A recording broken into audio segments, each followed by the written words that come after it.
बिस्मिल्लाहिर्रहमानिर्रहीम। प्यारे बच्चों, अस्सलाम वालेकुम। मैं हूं सरफराज अली, ज़ाविया स्कूल सिस्टम से। Computer class 10 chapter number 1 lecture number 4 में आज हम जिस टॉपिक को डिस्कस करने जा रहे हैं वो है testing, debugging, types of errors. सबसे पहले हम पिछले टॉपिक को थोड़ा सा देख लेते हैं कि वो क्या था। हमने पढ़ा कि प्रॉब्लम सॉल्विंग मेथड, उसके अंदर कितनी उसकी टाइप्स थी या कौन से स्टेप्स थे जिनकी मदद से हम प्रॉब्लम को सॉल्व करते थे। सबसे पहले था हमारे पास identification the problem, specify requirements, और उसके बाद था एनालिसिस द प्रॉब्लम और designing the algorithm, flow charting, और उसके बाद था कोडिंग या प्रोग्रामिंग। आज हम जिसको पढ़ने जा रहे हैं वो है टेस्टिंग। टेस्टिंग हम क्यों करते हैं? याद रखिए प्यारे बच्चों, जब कोई भी प्रोग्राम डेवलपमेंट अपने मुकम्मल स्टेज पे जो है वो पहुंच जाए, कंप्लीशन पे पहुंच जाए, उसके बाद उसकी टेस्टिंग जो है वो ज़्यादा ज़रूरी है। वो इसलिए कि हम चेक करते हैं कि क्या जो प्रोग्राम हमने बनाया है वो प्रॉपर वर्किंग में है या नहीं।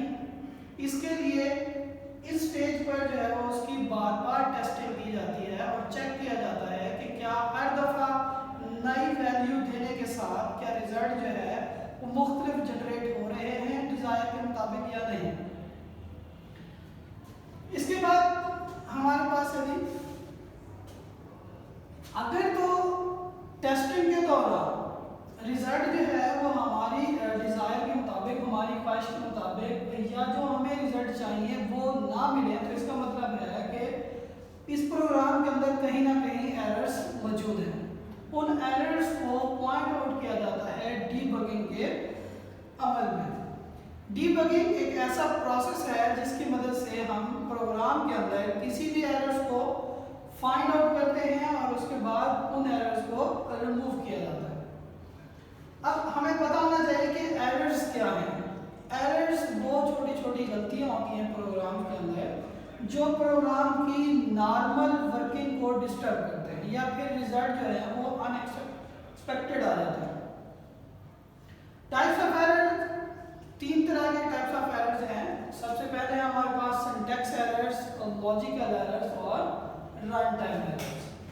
बच्चों, सिंटैक्स एरर्स उस टाइम प्रोग्राम में आते हैं जब प्रोग्रामर प्रोग्राम लिखते हुए प्रोग्रामिंग रूल्स की वायलेशन करे या उन रूल्स को फॉलो ना करे।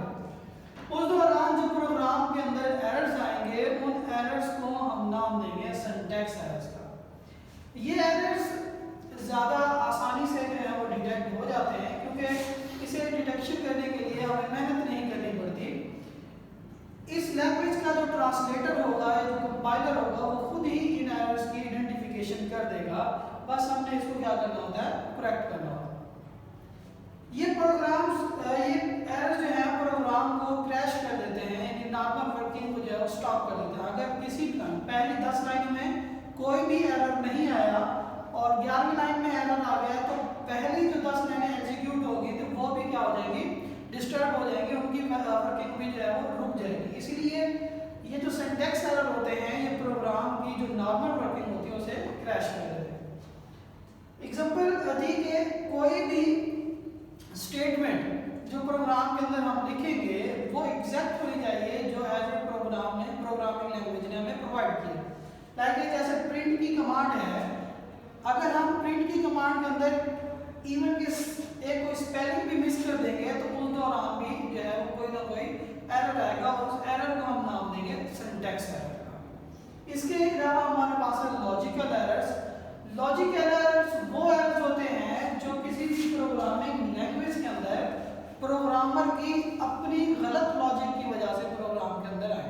यानी कि प्रोग्राम लिखते हुए वो प्लस का फार्मूला लिखने की बजाय माइनस का फार्मूला लिख गया या फिर एवरेज की बजाय जो है वो मल्टीप्लिकेशन कर गया, तो इस दौरान प्रोग्राम तो एग्जीक्यूट हो जाएगा, वर्किंग भी हो जाएगी, लेकिन जो रिजल्ट आएंगे वो क्या होंगे, डिफरेंट होंगे। इस दौरान जो एरर्स आएंगे उन एरर्स को हम नाम देते हैं लॉजिकल एरर्स का। इसके बाद है syntax errors. Run time errors वो एरर्स होते हैं जो के दौरान है। फॉर एग्जांपल आपने एग्जीक्यूशन के दौरान प्रोग्रामर ने कोई एक ऐसा अमल जो है वो परफॉर्म कर दिया कंप्यूटर के अंदर, लाइक जैसे किसी वैल्यू को 0 के साथ डिवाइड कर देना, ये क्या है, इलीगल ऑपरेशन है। यानी कि ऐसा ऑपरेशन जो जिसका कोई रिजल्ट ना निकले, इस तरह का कोई भी ऑपरेशन अगर आप प्रोग्राम के अंदर इस्तेमाल करेंगे तो रन टाइम एरर्स को क्या करेगा, जनरेट करेगा। उम्मीद है कि आपको ये लेक्चर जो है वो समझ आया होगा। तब तक के लिए।